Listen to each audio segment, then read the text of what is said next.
I don't know if Mr. Carter's family had some kind of grudge with that Feng Shui master, but everything built on this land has brought misfortune to its owners.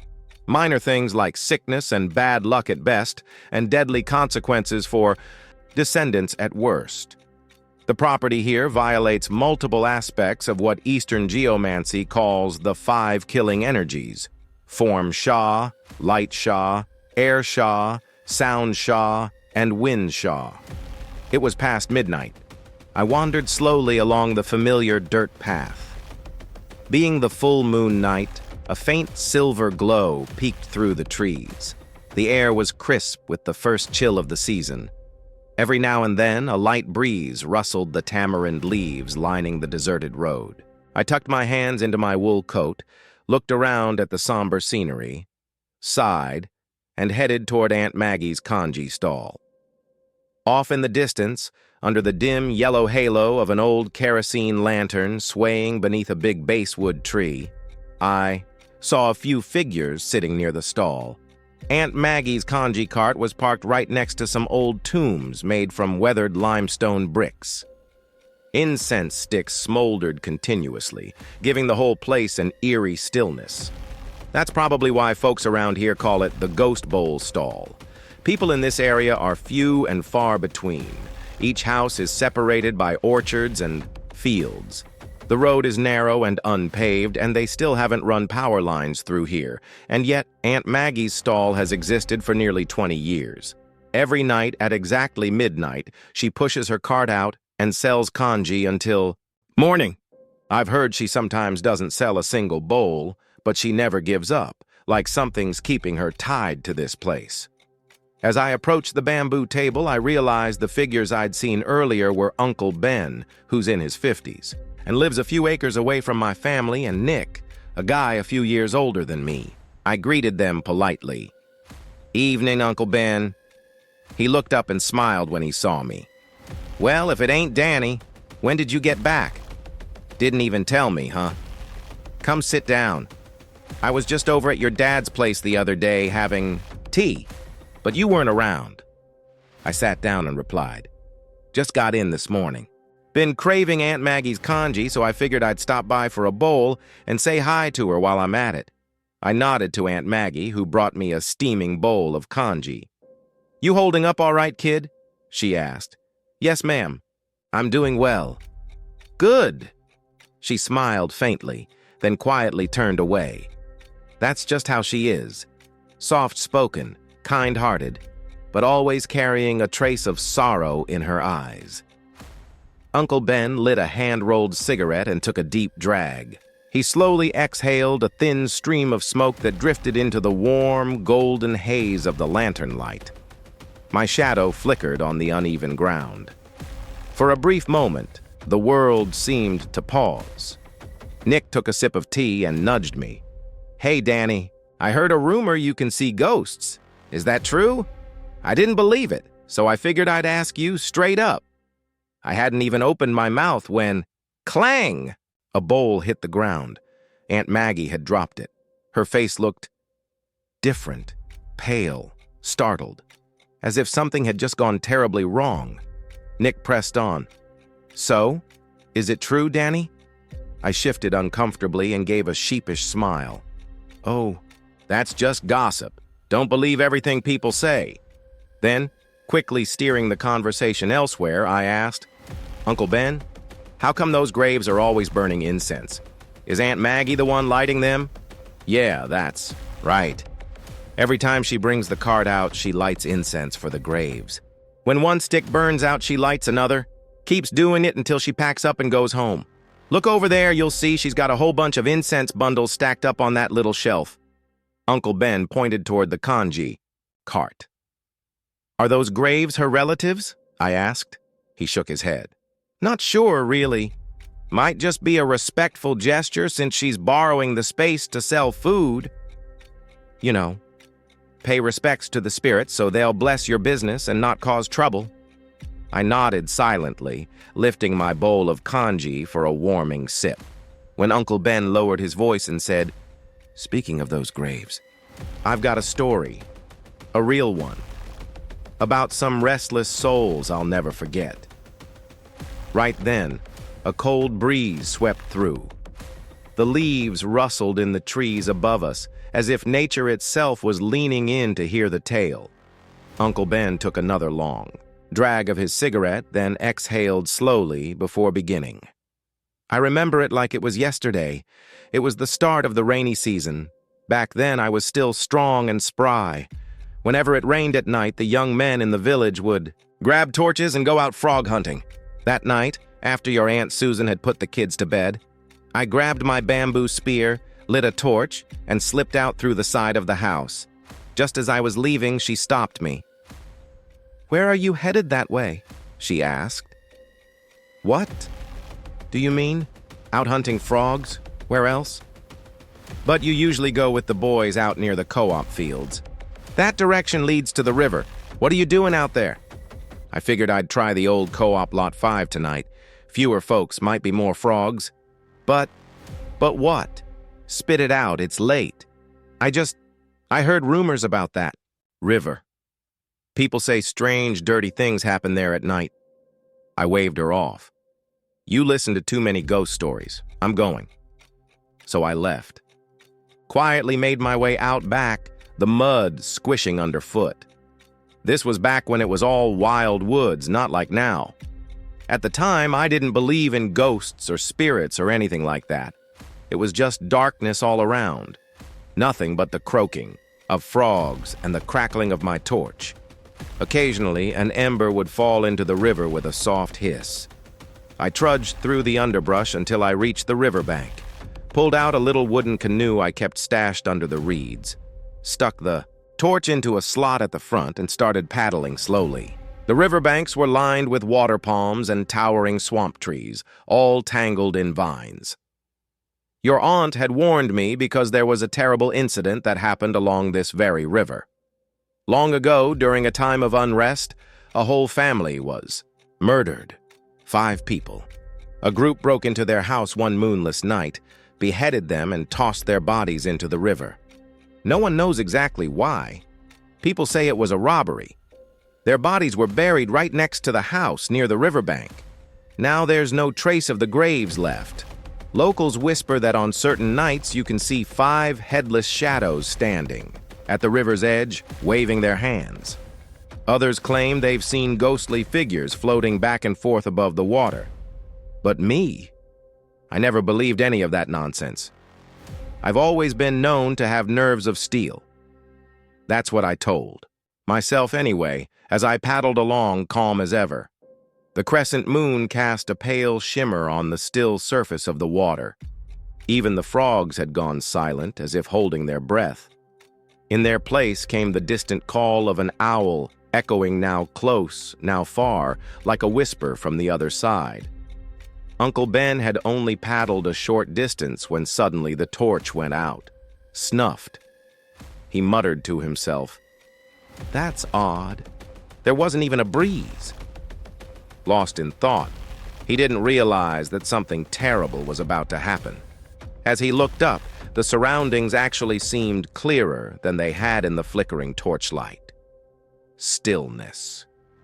That was the word for it. A strange, eerie stillness wrapped the river. Uncle Ben kept paddling. The gentle gurgle of water along the canoe's side was the only sound.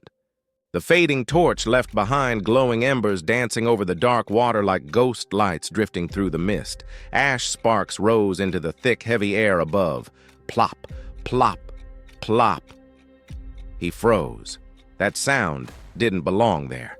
Not at that hour. It was like someone swimming in the river. Gripping the paddle tightly, Uncle Ben squinted into the dark toward where the sound had come from. Off near the cluster of water palms, the surface of the water seemed disturbed, churning in, the moonless dark. He couldn't make out a thing, just shadows stretching endlessly along the riverbanks. He thought, could be chicken thieves or someone trying to steal ducks. With that in mind, he grabbed his machete and paddled slowly toward the sound. As he got within a few yards, the clouds drifted aside, and the faint moonlight revealed something horrifying. a pale, soaking wet face grinning wildly at him. The figure's skin was bruised purple, thin and gaunt, and around its neck was a dark gash, opening and closing ever so slightly, like it was breathing through a wound. "Uncle," Ben gasped, dropping the machete. His hands trembled. He nearly fell into the river. That creature's wicked eyes locked onto his, sending a jolt like electricity down his spine. Before he could react, the thing darted up the riverbank, heading straight for an old swamp tree with long branches drooping, out over the water. Like a monkey, it leapt up and perched on a limb, then dangled itself from the branch, crawling and swinging as it let out a chilling, high-pitched cackle that echoed across the water like a curse. An owl nearby flapped away in a panic. Uncle Ben couldn't bear to look anymore. He sat paralyzed, gripping the paddle, trembling like he was in the grip of a fever. He tried to row, tried so hard, but the canoe seemed to crawl forward, inch by painful inch. Just as the front of the canoe drifted beneath that tree branch, thump, something heavy dropped onto the bow. It was a head, a human head. That same sinister grin, that same gleaming stare. It bounced once, twice, and then, plunk, vanished into the water. That broke him. Uncle Ben spun the canoe around and paddled with everything he had, not daring to look back, not even making a sound. His throat burned from holding back screams, only gasping like a man drowning in pure fear. But it wasn't over. As he fled, he heard it, something falling from above. Splash, loud, too loud. Something had jumped into the water behind him. The river surged. He could hear the water chasing him. His chest heaved in panic. Then came a knocking, loud and sharp, from underneath the canoe. Thump, thump, thump. A bony hand shot up from the water, gripping the canoe's side just inches from his leg. Uncle Ben snatched the machete from the bottom of the boat and hacked at the fingers. The hand vanished. He leapt into the water, swimming madly for the shore. Branches and vines tore at his legs, but he didn't stop. He ran all the way home. He collapsed at the doorstep, barely breathing. Aunt Susan screamed, thinking he'd been struck by a spirit or worse. The next morning, he slowly regained consciousness. When he told Aunt Susan what had happened, her face went pale as a sheet. She rushed to fetch a traditional healer and even called in a spirit medium. Uncle Ben stayed in bed for a full week before he could sit up again. From that night on, he never went near the river alone. If he ever went frog hunting again, it was always with a group. Much later, he heard from Aunt Susan that the healer, Old Man Nathan, was no ordinary man. At that point, I interrupted the story. "Wait, who's Old Man Nathan?" Uncle Ben nodded. "He's the shaman who lives out near Lily Pond Swamp. Your dad might know of him. The guy's got a real reputation, but his methods are, well, a little unorthodox." I gave a half-hearted nod as Uncle Ben continued. Aunt Susan had to go all the way out to that swamp just to convince him to come. He told her to buy a pig's head and some other ritual offerings. That night, he took his boat out to the river, alone. Told everyone not to follow him, not even get close. A few hours later, he came back and simply said, "It's taken care of. No more trouble." Then he packed his bag and vanished into the night. By the next morning, I was already strong enough to sit up. Hearing all this, my cousin Jack slapped his thigh. "Damn, that Old Man Nathan's the real deal, huh?" Seeing Jack's amazed expression, I almost burst out laughing, but managed to hold it in. "If Old Man Nathan weren't the real deal," Uncle Ben said with a smirk, "I'd be 6 feet under right now, chilling with my ancestors instead of sitting here sharing ghost stories with you guys." Jack scratched his head and chuckled. He gave the bamboo table a light slap and said eagerly, "Uncle Ben, since we're all fired up already, and now that Alex is home too, why don't we crack open a bottle of rice wine, warm ourselves up, and keep this spooky story night going? If you're okay with it, I'll ask Aunt May to bring out the drinks and some snacks. My treat. And after that, I've got a weird tale of my own I'd like to share." How about it? Uncle Ben, clearly waiting for that invitation, burst out laughing and turned to me. What do you say, Alex? I hesitated. I'm not great with alcohol. Maybe you guys drink and I'll just hang out and listen. You little punk, Uncle Ben laughed. A couple shots won't kill you. What are you, scared of the French showing up? Besides, it's not every day Jack here's willing to open his wallet. And if your old man scolds you for drinking, just tell him Uncle Ben made you do it. Jack chimed in sheepishly. Hey now, Uncle Ben, don't make me sound like some tightwad. The truth was I had an important meeting the next day, but after Uncle Ben said that, it felt wrong to refuse. After a bit of internal debate, I figured a few shots wouldn't hurt. So I agreed. Jack ran off to tell Aunt May to prep the snacks, and even helped carry everything out himself. All right, food and booze are ready? Let's do this, Uncle Ben. Jack raised a full glass and handed it to Uncle Ben. You get first blood, Uncle. Uncle Ben chuckled, about to take the drink when I stopped him. Hold on, Uncle Ben. Can I borrow that glass for a second? What, you want a pre-game? He teased. Go ahead, knock yourself out. I didn't answer. I took the glass and walked over to Aunt May's little altar stand and asked her for a few sticks of incense. Everyone looked confused as I lit the incense, letting the smoke curl into the cool night air.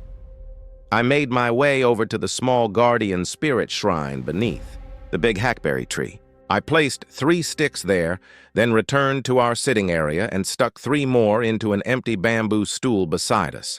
I raised the glass and murmured, on the full moon, the gates open. Spirits near, wanderers pass. If any linger here tonight, you're welcome to join us for a drink. We sit and share tales. Only listen, don't touch. If you're amused, don't tease. If you're angry, don't harm. Remember, to the west, the guardian dwells. To the east, the white tiger watches. With respect, I raise this glass. Spirits near, wanderers pass. After finishing my chant, I poured the shot of liquor in a semicircle around the bamboo chair. When I looked up, everyone was staring at me. Jack's face, in particular, had gone pale like a sheet of paper. He stammered, Alex, what the hell are you doing? Don't tell me. You can actually see ghosts? Don't mess with me, man. You didn't see something around here, did you? Uncle Ben joined in, eyes narrowed with concern. What were you mumbling back there, Alex? Flustered, I waved my hands and quickly explained, No, it's not what you think. I just remember hearing the old folks say, whether you're sharing food with the living or the dead, it's always polite to acknowledge who's around. As for the chant, it just came out on its own. Nothing serious. Don't mind me. Jack let out a deep sigh of relief. Damn you, man. I thought I was going to have a heart attack. For a second, I thought you were being possessed or something. I chuckled and poured a fresh shot for Uncle Ben. He downed it in one smooth gulp, then let out a satisfied, ah, like it was the best thing he'd tasted in years.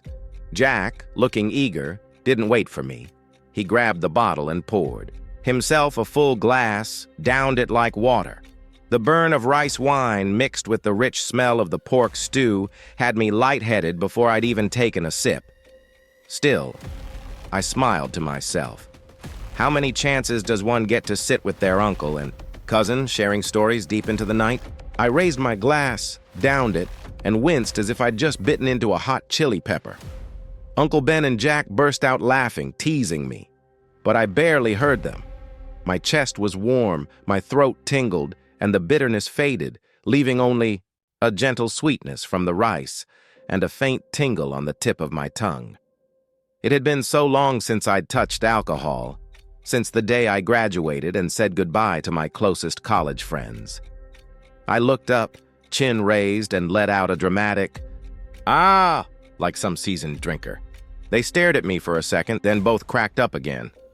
Uncle Ben wiped a tear from his eye and said, Just one drink and you're already tipsy, huh? I scratched my head and grinned sheepishly.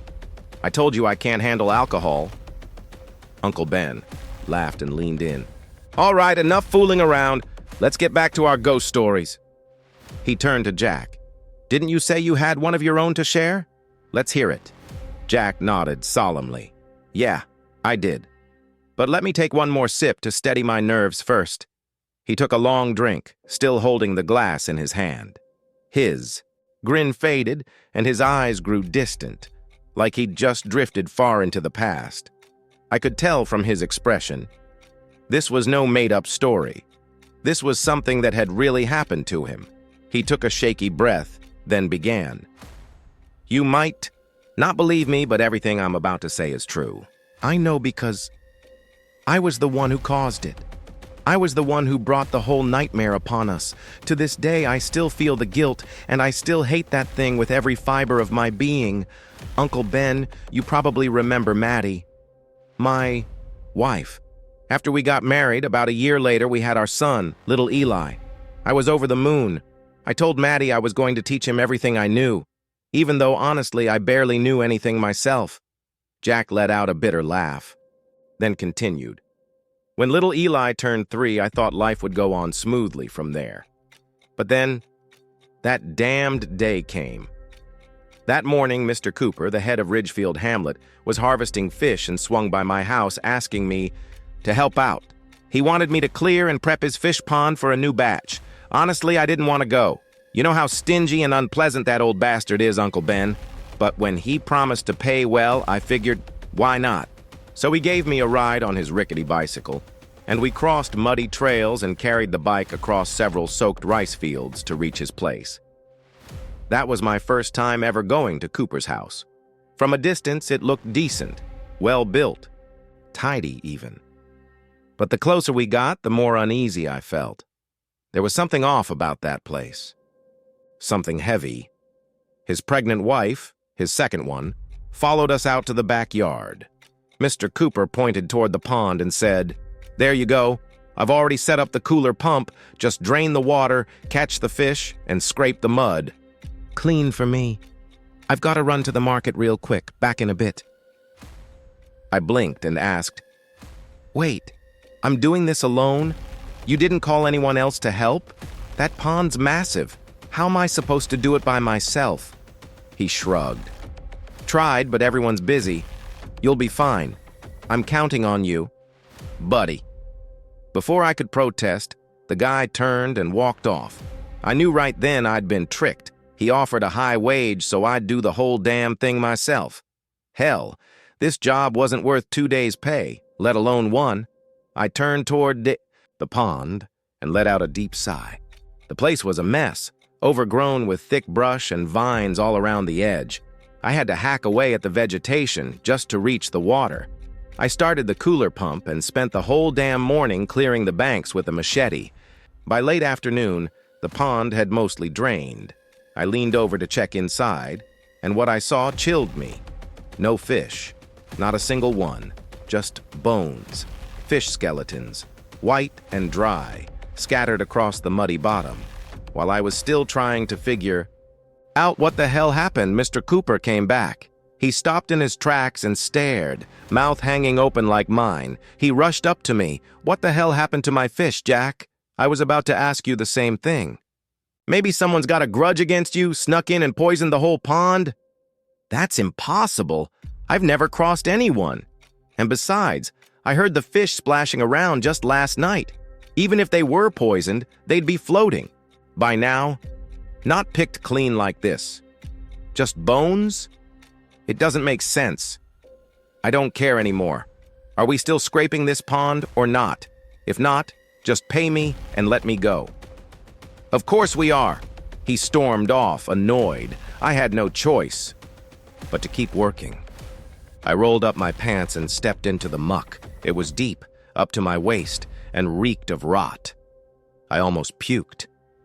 Probably the smell of decaying fish. I picked up the scoop and started slinging mud onto the bank, one heave after another. The sun was going down, and I just wanted to finish. I raised my arm and plunged the scoop again, but this time, clunk, it hit something hard. I stopped, Then I reached down into the cold, wet sludge with my bare hands, digging carefully. What I pulled up was a human arm bone. I fell back horrified, my skin pale as paper. For a long while, I couldn't move. Couldn't think. I wanted to scream for Mr. Cooper to tell him what I found, but then I stopped. I looked at the bone again. There was something on it, something shiny. Hands trembling, I reached back down, picked up the arm again, and wiped the muck away. A gold bracelet, beautiful and clean under all that grime. It belonged to a woman. What the hell was she doing down there? I felt a cold shame crawling through my chest. Jack fell silent. He poured another shot and handed it to me with shaking hands. He lowered his head and spoke in a hushed voice. Instead of calling the police like I should have, I gave in to greed. I took the bracelet, and I pushed that bone back down into the mud, pretended like I hadn't seen a damn thing. Went up to the house, got paid, and left. I rushed home to show it to Maddie. Told her maybe we could sell it and fix the leaky roof on our bedroom. But Maddie looked at me and said, "Jack, isn't this wrong? I've heard elders say if you steal from the dead, their spirit follows you home." I sighed and said, "Maddie, don't overthink it. Our roof's been leaking for months. The rainy season's around the corner and Eli's about to start school. If we don't get some cash, what are we gonna do?" She looked down, hesitated. "Maybe we should just hold on to it for now. Don't sell it unless we absolutely have to." I thought about it for a moment, then nodded. "All right, we'll do it your way. For now." So my wife took the bracelet and stashed it in the back room, and I went back to my usual work. Busy, as ever. That night, the air felt thick and strange. I came home exhausted after a long day. Little Eli was already sound asleep. Maddie was out back in the kitchen, busy preparing dinner. I set my hoe down on the shelf and walked out to the kitchen. Wrapped my arms around her from behind, just being playful. But the moment I touched her, a chill shot through my body. I felt something ice cold in her skin, and there was this awful smell, like something rotting, sour, and unnatural. I pulled back immediately. "Are you feverish or something?" I asked. "Your body's freezing." She turned and smiled at me. "I'm fine. Look, what do you think?" And with that, she lifted her hand, the golden bracelet dangling from her wrist. My heart sank. I snapped, "Why the hell are you wearing that?" "It's nothing, honey. I just wanted to try it on for a bit. I'll put it away now." My voice got sharp. "Put it away now. If someone sees it, it could mean trouble." All right, she huffed, then stormed off to stash it again. She didn't say another word to me the rest of the evening, just went to bed. I finished my meal in silence, then turned in myself. Sometime after midnight, I woke up needing to pee. I lit the little kerosene lamp we kept in the room and stumbled out half asleep, heading out front to do my business by the coconut trees. The world outside was dim and hushed, wind rustling through the fronds above, slapping leaf against leaf. The breeze cut through my pants and sent shivers up my spine. That's when I heard it. Water splashing behind the house. Sounded like someone bathing at the wash area behind our place. I paused. What the hell? Maddie? Taking a bath? At this hour? It was past midnight. I rushed inside, grabbed the bigger oil lamp, lit it, and slowly made my way around to the back. The flickering yellow light pushed back the shadows as I reached the washing deck, and there she was. Maddie. Naked, her back turned toward me, pale and smooth. She was bathing like it was the middle of the day. Relieved, I chuckled. "Hey now. Make sure you scrub well. I thought I caught a whiff of something funky on you earlier. Don't catch a cold, okay?" I laughed to myself, turned back toward the kitchen, and set the lamp down on the shelf. I figured I'd grab a towel for her off the clothesline, but then I felt arms wrapped gently around my waist from behind. I grinned. Called it. "What's the matter?" Feeling cold now?" She didn't answer. I reached down to grab her hand and froze. She was wearing the bracelet again. I spun around, ready to scold her, but my eyes caught something on the kitchen wall. The shadows. The flickering light from the lamp cast my silhouette clearly. But hers, the one behind me, wasn't there. My legs started shaking. The stench, rotten and sharp, came flooding back. Panic took over. I tore the arms off me with all my strength, stumbled backward and looked up, and what I saw knocked me to the ground. It looked like Maddie, but it wasn't. Half her face was gone, caved in and oozing black blood. Her jaw was hanging loose by a shred of flesh, dangling like a broken hinge. Her skin was crawling with maggots, her whole face dripping with rot and gore. She smiled, cold, empty. And then she started walking toward me, slow, deliberate. The wind outside howled louder and louder. Leaves slapped the walls. The lamp flickered, sputtered, then popped, and everything went black. So dark I couldn't breathe, and then, flick, the light flared back on. Her face was right there, inches from mine. She let out this high-pitched, inhuman laugh like glass shattering. I screamed.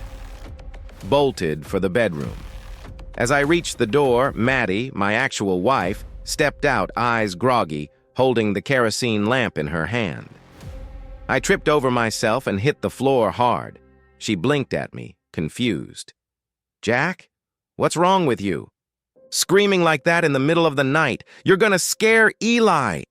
I slowly stood up, cautious. "Is it really you?" I asked. Maddie squinted at me. "What are you talking about?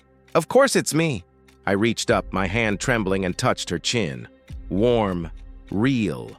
It was her. Right then, cut in, muttering under my breath. Sounds like some spirit borrowed her soul. If that's true, this is bad. Real bad. Uncle Tu leaned in. "What is it, Hal?" "Nothing, Uncle. It's nothing. Jack, go on." Jack continued. I grabbed Maddie's hand and pulled her into the bedroom, slammed the door shut, breathing hard. Then I blurted out, "The bracelet, where is it?" "In the wardrobe. Where else? You told me to put it away." "Give it to me. I need to get to the county market and sell it. Right now. Hurry." "You've lost your mind. It's the middle of the night. Nobody's out selling anything. What the hell happened?" I didn't answer. I just tried to steady myself. "I'll sell it in the morning. That we can't keep it. Not for another second. Can you please tell me what's going on?" "It's nothing. Just go sleep with Eli." "Okay, well, try to get some rest too. You've got work tomorrow." She turned and lay down next to our son. But I couldn't sleep a wink. I lit a cigarette and sat at the edge of the bed, eyes darting back and forth between my wife and the wardrobe. That cursed thing was still in there. I didn't close my eyes once until I heard the roosters crow. Maddie stirred awake just as I was getting dressed. "Where are you going?" "To the county market." "What about the job you promised Miss Doyle clearing her land? If you bail on her, she's going to come here and throw a fit." I paused, thinking. "Tell you what," she said. "You go finish the morning shift first, and then after lunch head out to the market. It's not too late." "Fine. But listen, don't. Take that thing out, leave it exactly where it is, you hear me?" "I got it. Go on and get to work." I grabbed my hoe and headed for the field, but my stomach was tied in knots. And of course, what I feared most happened. That morning, Maddie stayed home burning incense in the front yard. Little Eli was playing inside the house. Then, out of nowhere, he ran out smiling at Maddie. "Mom, I have a new friend to play with." She was puzzled. Our house was in the middle of nowhere, surrounded by empty fields. There weren't any kids nearby. "Who are you talking about?" "The lady. She's inside our house." He pointed toward the doorway. Maddie's heart skipped a beat. She turned, squinting, but saw nothing. "There's no one in there, sweetheart. Yes, there is. She's right there by the door. Look, she's smiling at us. Maddie started to feel uneasy. All right, Eli, just play out in the yard. Don't. Go inside the house. Wait for your dad to come back. Eli quietly shuffled over to the fishing net drying in the yard and sat playing by himself. Feeling a bit relieved, Maddie went back to her chores. After a while, she realized she hadn't. Heard Eli's voice and grew worried. She turned to look and saw him kneeling, his head buried inside the swinging fishing net. She shouted, "Eli, don't play like that! Come here right now!" But he didn't answer. Maddie, now angry, grabbed a stick and walked over to scold him.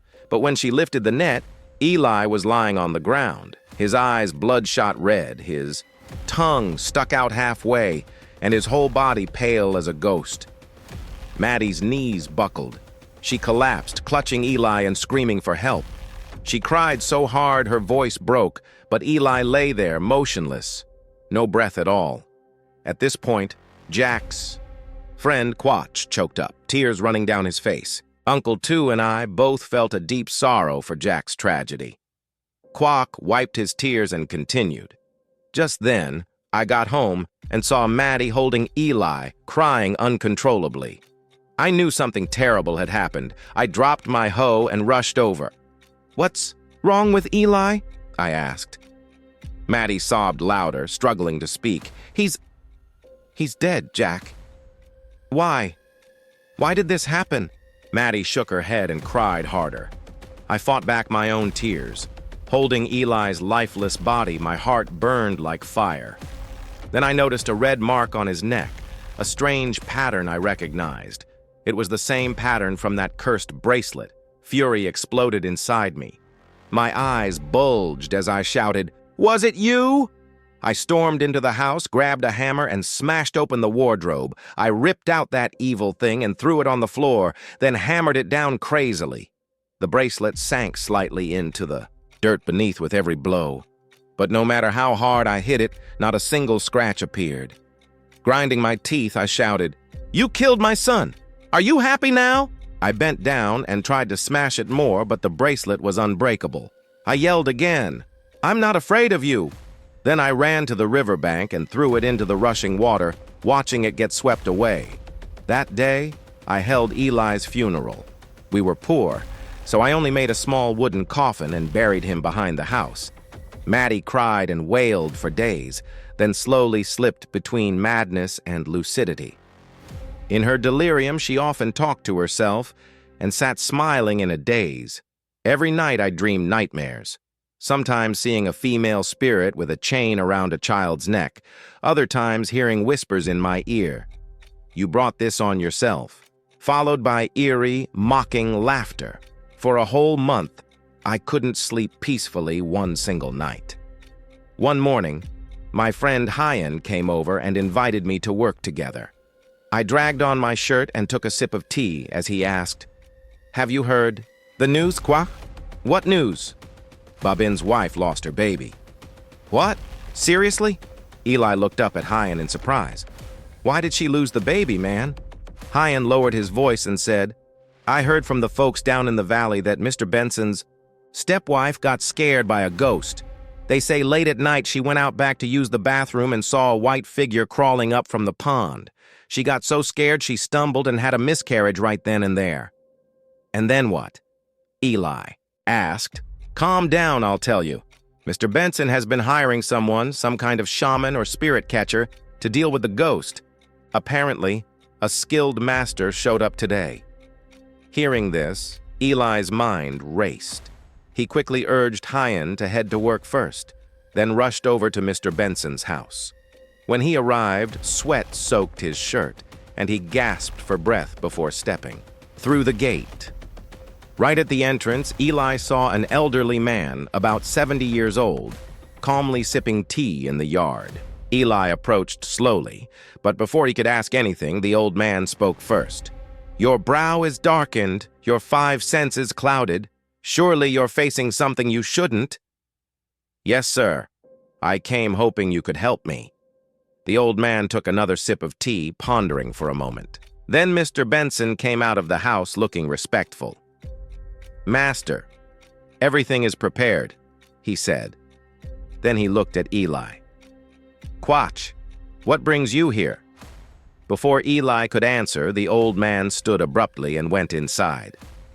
After a while, he returned holding a sharp hammer but said nothing. He walked over to a massive guava tree growing right in front of Mr. Benson's house. With firm, precise strikes, he began chopping the tree's trunk. After a short time, the guava tree was felled, leaving Eli and Mr. Benson stunned. The old man returned to his chair, poured himself a cup of tea, and leisurely lit a cigarette. "Mr. Benson nervously asked, "Master, why did you cut down my guava tree? My father planted that before he passed." The old man calmly inhaled smoke and replied, "Do you know that your house is surrounded by Feng Shui Sha Qi, harmful energies, from all directions? There are many issues here I will explain to you step by step. Tell me, did your father build this house himself or hire someone?" Mr. Benson hesitated. "My family hired a Feng Shui master to build it. I don't know if your family has any grudge against that Feng Shui master, but everything built here is disadvantageous for the homeowner. At best, it brings misfortune and illness. At worst, it can cause death for descendants. This property violates 5 Feng Shui Sha, Sha of form, light, air, sound, and wind. Form Sha means visible harmful energies caused by physical objects. I'll tell you 2 things first. Do you know why I cut down that tree?" "No, sir." "Because in front of your main door stands a large tree called a gate mouth tree, which is forbidden in Feng Shui as it can cause illness to the homeowner. That's why I had to cut it down. Secondly, also related to your front gate, there's a straight road pointing right at it. Your River Dyke Road outside your house. People call that a road rush, and the bigger the road, the stronger the harmful energy. This direction is very dangerous. Now look around your property. Trees and plants are overgrown, blocking all the sunlight. This causes the positive energy to weaken and the negative energy to grow. Enough talking. Outside, come inside with me." After finishing, the old man and Mr. Benson quickly stepped inside the house, with Eli trailing quietly behind. Inside, the old man pointed first to the front door, then turned and pointed to the back door. "Look here. Your front door aligns directly with your back door. The energy that enters can't gather, it just dissipates. This is called a through road Sha. Now look up at the ceiling. The main beam goes straight into the center of the front door without a hair's width of deviation. This is called piercing heart Sha. Do you often have insomnia or feel uneasy in your mind?" Mr. Benson nodded anxiously. "That's not all. May I take a look inside your bedroom?" "Of course, master, please do." The old man walked leisurely into the bedroom, then approached the window right above the couple's bed. He looked out at the side of the house for a moment before turning back. "Tell me, whose grave is that out there?" "That's my father's grave," Mr. Benson replied. "And when was he born?" 1910. "And you?" 1940, the old man muttered to himself, then sighed deeply. "Honestly, it's a miracle your life has lasted this long." Mr. Benson was shocked. "Master, what do you mean by that? Did the Feng Shui master who built your house tell you that when your father died, you should build his grave lying sideways with his feet pointing toward the house?" "Yes, that's what he said. He told us this would bring blessings to the descendants." The old man shook his head in dismay. "Your father's grave faces northeast with his feet toward southwest, right at the head of your bed. Your father was born in the year of the dog, with a metal element falling into the Qian trigram. You were born in the year of the dragon, with fire element falling into the Li trigram. The metal Qian trigram directly clashes with the fire Li trigram, and the annual star is the 5 Ghosts star, the Liam Tin star, shining right at your bed's headboard. Disaster is sure to befall you, the eldest son. This is truly a deadly curse." Hearing this, Mr. Benson's face turned pale and cold sweat broke out on his forehead. He began begging the old man desperately. "Master, is there any way to save me? I'm not ready to die yet." "I haven't finished speaking, so don't cry yet. There's something even more terrifying. Stand up and follow me to the fish pond at the back." So everyone moved out to the fish pond behind Mr. Benson's house.